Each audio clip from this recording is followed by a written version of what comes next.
Hindi ko nais na palitan ng mama mo sa Sue. Siya ay mananatiling mahalaga sa inyo. Pero sana, mabigyan mo ako ng pagkakataon. Hindi kita pipilitin. Pero sana maintindihan mo rin ang papa mo. Kung bago ka pa lang sa channel neto, Ate Janio, istorya mo, ikwento ko. Huwag kalimutang pindutin ang notification bell and subscribe button. Maraming salamat! Lalong nalito si Sue. Hindi niya alam kung paano tatanggapin ang bagong realidad na ito. Pero sa kaloob-looban niya, ayaw niyang magalit ang kanyang ama. Ngunit ang mga emosyon sa loob niya ay nagpapaikot-ikot at hindi niya alam kung paanong haharapin ang sitwasyong ito. Tumayo si Robert, seryoso ang tingin kay Sue. Anak, mahalaga sa akin si Grace at mahalaga ka rin sa akin. Sana maintindihan mo ang desisyon ko. Hindi ko gustong mawalan tayo ng koneksyon dahil dito. Gusto ko lang naman na makasama ko kayong dalawa. Pero kailangan mong tanggapin siya sa buhay natin. Sa unang linggo matapos ipakilala ng ama ni Sue si Grace bilang kanyang bagong kinakasama, hindi niya alam kung paanong magpapas siya, kung tatanggapin ba ito o tuluyang lalayo. Ngunit unti-unting nakita ni Sue na tila naging maayos naman ang lahat. Si Grace ay maasikaso. Bawat umaga, gigising na lamang siya ng maaga para maganda ng almusal. Naghahanda siya ng mga paboritong pagkain ni Sue. At kahit hindi sila sanay na mag-usap ng madalas, tila sinisikap ni Grace na maging malapit sa kanya. Sue, nagawa ko tong paborito mong sinangag. Sinubukan ko rin magluto ng adobo tulad ng sabi ng papa mo na gusto mo. Bati naman ni Grace isang umaga habang naghahain sa lamesa. Nagulat naman si Sue sa amoy ng pagkain. Para bang nasa bahay siya ulit kasama ang kanyang ina. Sa bawat hapunan, may mga simpleng tanong si Grace tungkol sa buhay ni Sue. Kamusta ang eskwela mo, Sue? May kailangan ka ba para sa mga assignments mo? Bagamat hindi siya sanay sa ganitong uri ng pakikitungo, unti-unti niya nakikita ang malasakit ni Grace. Isang gabi habang nanonood sila ng pelikula, inilapit ni Grace ang isang kumot kay Sue at niyakap siya ng malambing. Kung kailangan mo ng kahit ano, huwag kang mahihiyang sabihin, ha? Nandito lang ako. Sa sandaling iyon, naramdaman ni Sue na parang may nanay ulit siyang nag-aalaga sa kanya. Bagaman hindi pa niya lubos na natatanggap ang pagkawala ng kanyang tunay na ina, nagsisimula siyang bumitaw sa galit at kalungkutan. Isang araw habang nag-aaral sa kanilang sala, nakita ni Sue si Grace na nag-aayos sa mga gamit sa kusina. Bigla niyang naalala ang mga sinabi ng kanyang ama noong ipinakilala siya. Anak, kailangan natin magpatuloy sa buhay. Hindi man ito madali. Tila totoo nga ang mga salita ng kanyang ama. Ate Grace, tahimik na tawag ni Sue. Lumingon naman si Grace at nagulat na kinausap siya ni Sue. Salamat po sa lahat ng ginawa niyo para sa akin. Bulong ni Sue. Halos hindi naman mapanatag sa kanyang mga salita. Ngumiti si Grace at ang mga mata niya ay puno ng lambing. Walang anuman, Sue. Gusto ko lang na maging masaya ka. Pareho tayong nasaktan. Pero kasama kita sa bagong simula na to. Sa mga sumunod na araw, nagpatuloy ang ganitong pakikitungo ni Grace. Inilaan niya ang kanyang oras kay Sue. Sinisiguradong may sapat itong atensyon at pagmamahal. Tila nagiging natural na ang presensya niya sa buhay ng bata. At hindi nagtagal, unti-unti na rin siyang natuto na muling magtiwala. Sa bawat paglipas ng araw, naramdaman ni Sue na bumabalik ang init ng isang pamilya sa loob ng kanilang bahay. Nagsimula siyang maniwala na maaaring maging masayang muli. At si Grace, sa kabila ng kanyang unang pagdududa, ay naging malaking bahagi ng kanilang bagong simula. Mula sa maayos na pag-aalaga at simpleng mga lambing, nadala si Sue. Unti-unti tinatanggap niya si Grace bilang bahagi ng kanilang buhay. Kahit pa hindi pa rin ganap na nawawala ang alaala ng kanyang ina. Lumipas ang ilang buwan mula nang ipinakilala ni Robert ang ama ni Sue, si Grace bilang bagong kinakasama. Sa simula, tila lahat ay perpekto. Maasikaso si Grace, maalaga at halos parang tunay na ina kung umakto. Pinakitunguhan siya ni Sue ng maayos. Pinagluluto siya ng mga paborito niyang pagkain. at palaging sinisiguradong maganda ang bawat araw ng bata. Dahil dito, unti-unting bumukas ang puso ni Sasu at natutunan niyang tanggapin si Grace bilang bahagi ng kanilang pamilya. Ngunit hindi lahat ng kwento ng bagong simula ay nagtatapos sa pagiging masaya. Habang naghahanda para pumasok sa eskwela, napansin ni Sasu na masyadong tahimik ang bahay. Sanay siyang makitang abala si Grace sa kusina o di naman kayo nagtutupi ng mga damit. Pero ngayon, wala siyang naririnig na kahit anong ingay. Pinagpag ni Sasu ang mga alalahanin at iniisip na bakay umalis lang si Grace para bumili ng mga kailanganin sa bahay. Ngunit habang tumatagal ang mga araw, napansin ni Sasu na nagiging bahira na lamang ang pag-aalaga ni Grace sa kanilang bahay. Madalas ay wala siya kapag gising na si Sasu at ang mga dating maliliit na alalahanin ay nagiging malaking tanong na hindi niya masagot. Hindi ko lang siguro naiintindihan, sabi ni Sasu sa sarili. Pero sa likod ng kanyang isipan, may bumabalik na mga tanong. Paano kung hindi ito ang totoong Grace? Paano kung ang babaeng ipinakita sa kanya noong una ay hindi ang tunay niyang ugali? Matapos ang isang mabigat na araw sa eskwelahan, naglakad si Sasu pauwi. Pinili niyang dumaan sa mall malapit sa kanilang bahay upang magpalipas ang oras. Ngunit sa hindi inaasahang pagkakataon, nakita niya si Grace. Hindi ito kasama ng kanyang ama at tila nagmamadaling pauwi. Sa halip, abala ito sa pag-aayos ng napakaraming paper bags na dala-dala, mga mamahaling tatak na alam ni Sasu ay hindi nila karaniwang binibili. Natigilan si Sasu sa kanyang kinatatayuan. Kilala niya si Grace at hindi ito ang tipo ng babaeng gagastos para sa ganoong karangyaan. Nagmadali siyang lumapit. Tinawag ang pangalan nito. Ate Grace! Sigaw niya. Subalit hindi na lumingon si Grace. Abala ito sa pagtingin sa mga paper bag at tila walang narinig. Lalong lumapit si Sasu. Iniisip na baka hindi siya narinig. Ate Grace! Ate! Muli niyang sigaw. Ngayon ay mas malapit na sa kanya. Sa pagkakataong to ay napalingon na si Grace. Nakita niya si Sasu. Ngunit sa halip ng ngumiti at kilalanin ng batang kumakaway sa kanya, ibinalik niya ang tingin sa mga hawak niyang bag. Parang wala siyang nakita o narinig. Hindi naman makapaniwala si Sasu sa nakikita. Grace! Mama Grace! Tinawag niya ulit. Umaasang babalikan siya nito.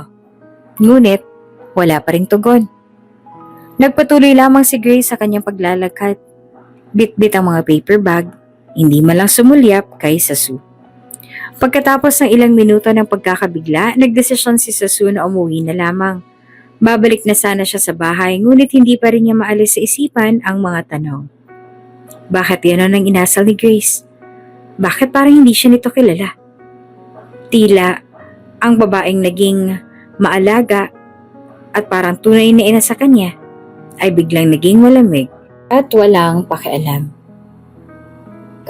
Pag-uwi, naroon na si Grace, nakaupo ito sa sala. Nagpapahinga habang binabasa ang isang magazine. Parang walang nangyari.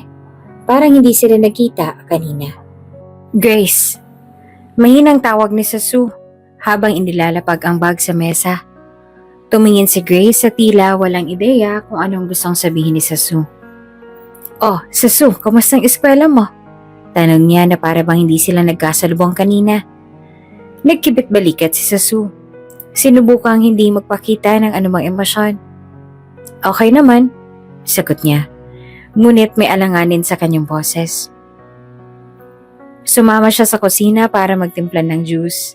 Habang sinusubukan niyang intindihin ang nangyari, lumapit si Grace sa kanya at tila normal lamang ang lahat at tinanong. Kumain ka na ba? May hinanda akong pansit para sa merienda. Napasulyap si Sasu kay Grace. Hindi ito makapaniwalang tila hindi talaga ito apektado sa kanilang pagkikita kanina. Hindi pa. Sagot niya ng mahina. Naghain si Grace ang pagkain at sinabing, sige, kumain ka na. Sabihin mo sa akin kung may kailangan ka. Lumabas ang kusina si Grace. Iniwan si Sasu na tulala sa nangyayari. Ang dating init ng pakikitungo ni Grace ay tila nawawala na. Para bang isang maskara ang suot ni Grace noong una at unti-unting nahuhulog ito.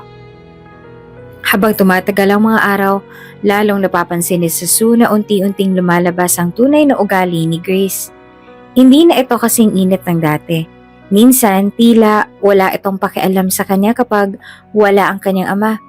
Ngunit kapag dumadating si Robert mula sa trabaho o kapag sila'y magkasama, nagiging mabait muli si Grace. Parang walang problema.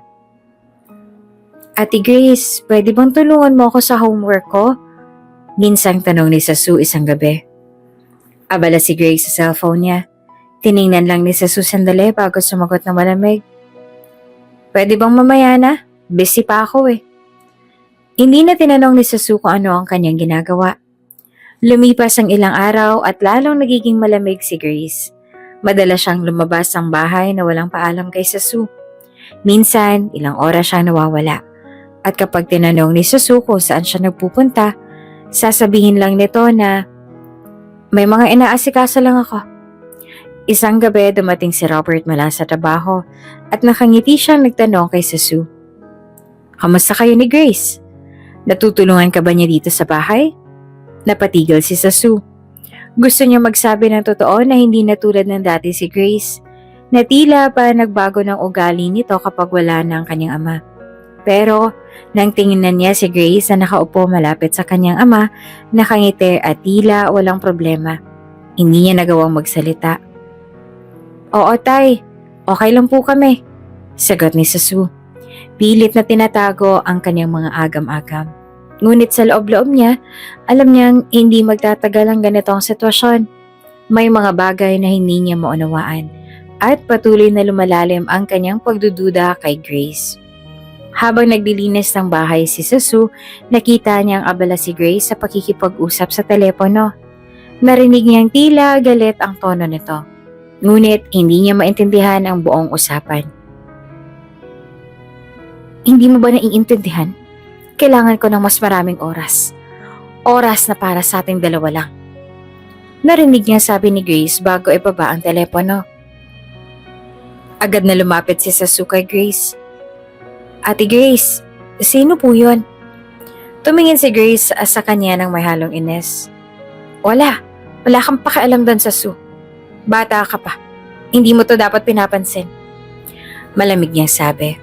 Napatigil si Sasu. Naramdaman niya ang malamig na distansya sa tono ni Grace.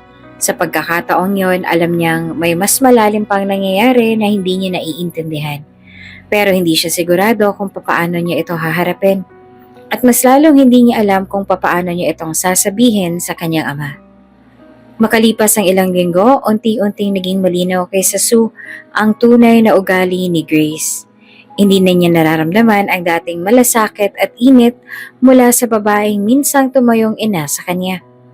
Ang bawat kilos at salita ni Grace ay tila may pader na naghihiwalay sa kanila at nararamdaman ni Sasu na hindi na siya ang tipo ng batang gusto ni Grace.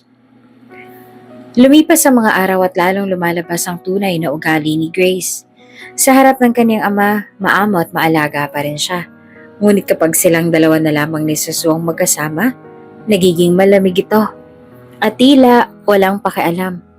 Unti-unting naramdaman ni Sasu ang Grace na una niyang tinanggap ay ibang-iba na sa Grace na kasama niya ngayon. Nagpaalam ang ama ni Sasu.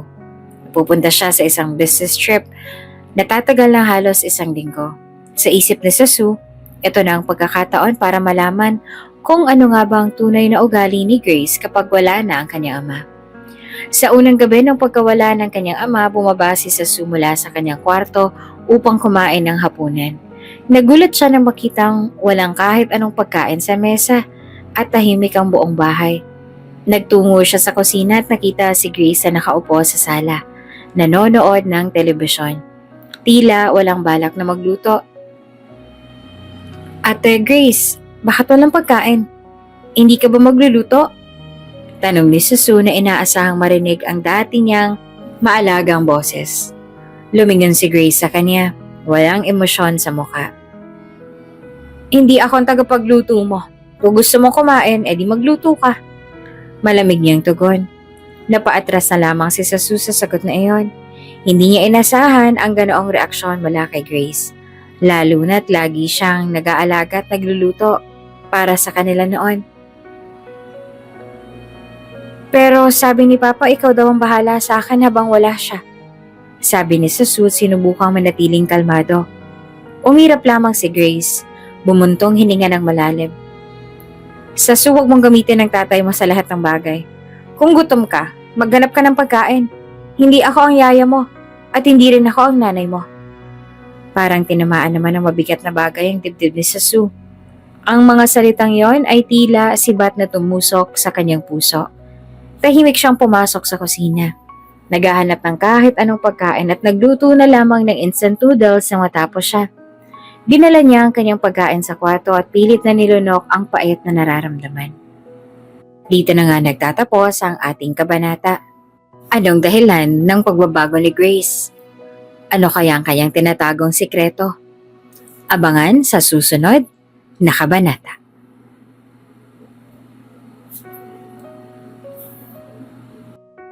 Kung bago ka pa lang sa channel neto, Ate Genio, istorya mo, ikwento ko.